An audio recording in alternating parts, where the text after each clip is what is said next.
Cucarachas enojadas.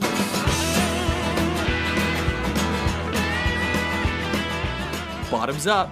Welcome to WatchMojo.com, and today we'll be counting down the top 10 fictional bars from television and film. We, sir, are doing the Golden Mile, and you have the honor of drawing first blood.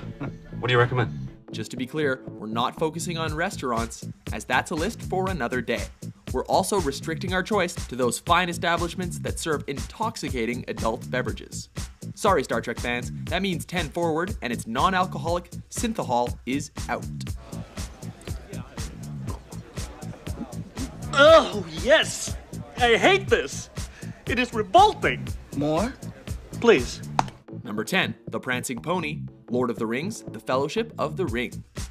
Kicking off our list is the pub where the hobbits seek shelter from the ring wraiths and encounter Aragorn for the first time. You draw far too much attention to yourself, Mr. Underhill.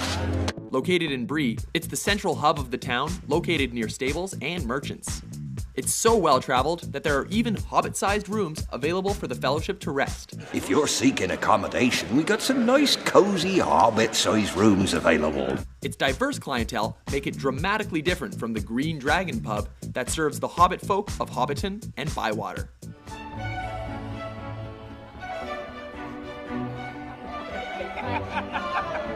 Number 9, the Hogshead Inn, Harry Potter series. Can't be any worse than old Toadface. Thanks, Ron.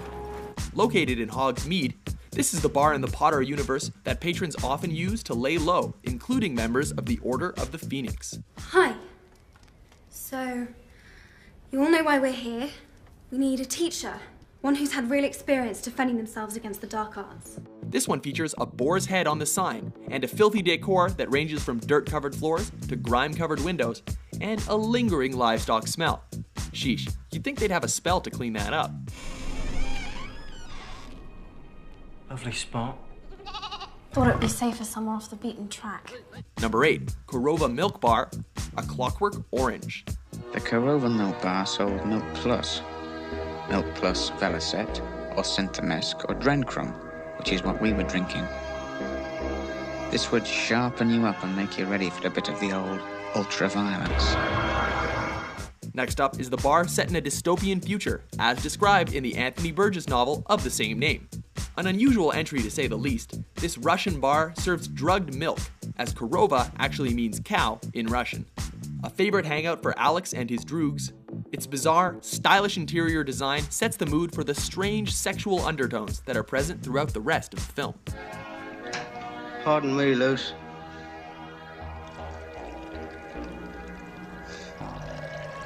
Number 7, the Gold Room at the Overlook Hotel, The Shining. Anything for a drink. Get my goddamn soul. Just a glass of beer.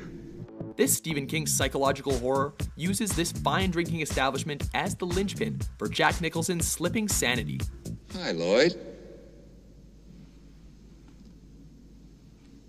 A little slow tonight, isn't it?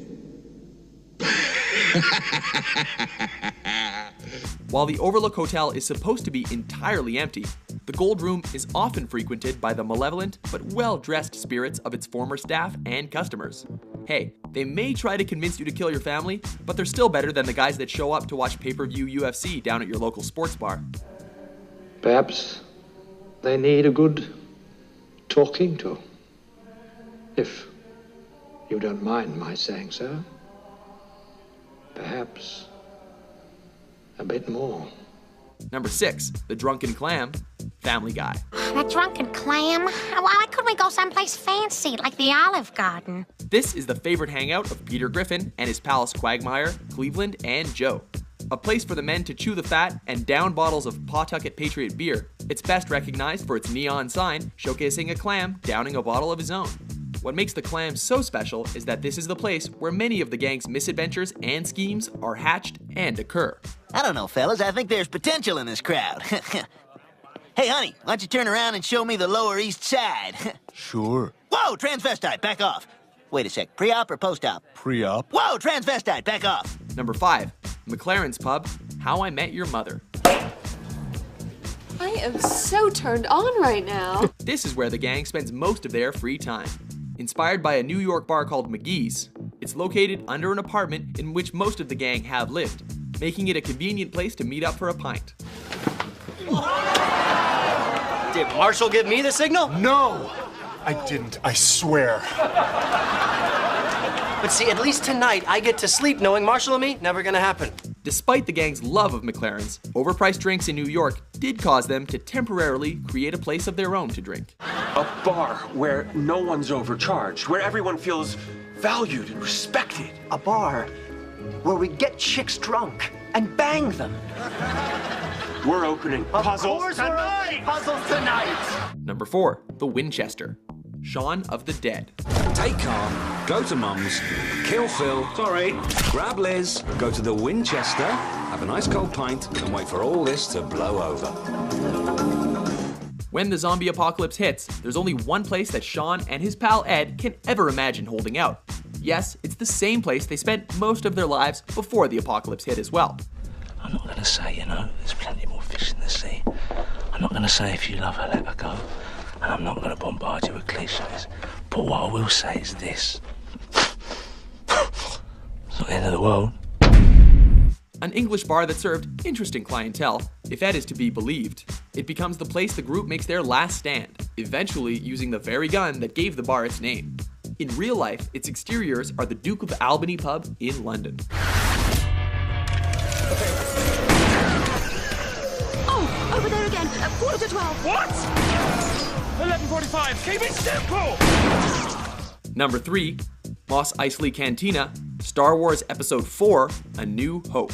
Hey, we don't serve their kind here. What? Your droids.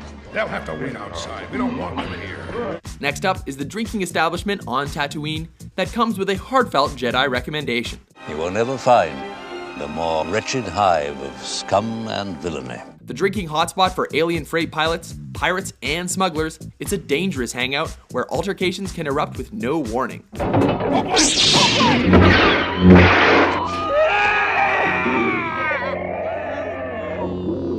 Its droid-free environment features cozy booths and a live band. Interestingly, the cantina's exterior was a real building in a small fishing town of Tunisia, which has seen no renovations since. Sorry about the mess. Number 2, Moe's Tavern, The Simpsons. Business is slow. People today are healthier and drinking less. If it wasn't for the junior high school next door, no one would even use the cigarette machine. Yeah, things are tough all over. Increased job satisfaction and family togetherness are poison for a purveyor of mind-numbing intoxicants like myself. Known simply as Moe's, this Springfield drinking hole is the surrogate home of Homer, Lenny, Carl, and How's the world treating you, Mr. Gumble? A dive that's never really been cleaned. It's run by the depressed and disgruntled owner Moe, who seems to have trouble attracting new clientele. That has set the stage for Moe's to undergo various interesting transformations. It's also the #1 target for Bart's prank calls. Is Seymour there? Last name, Butts. Just a sec. Hey, is there a Butts here? Seymour Butts? Hey, everybody, I want to see more Butts! Before we unveil our top pick, here are a few honorable mentions. Flippin' heck, are you still here? Is there any way to talk to a valued customer?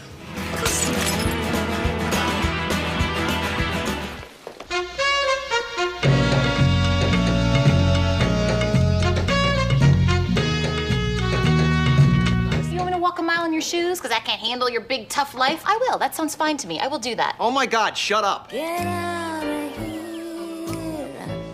Get me some money too.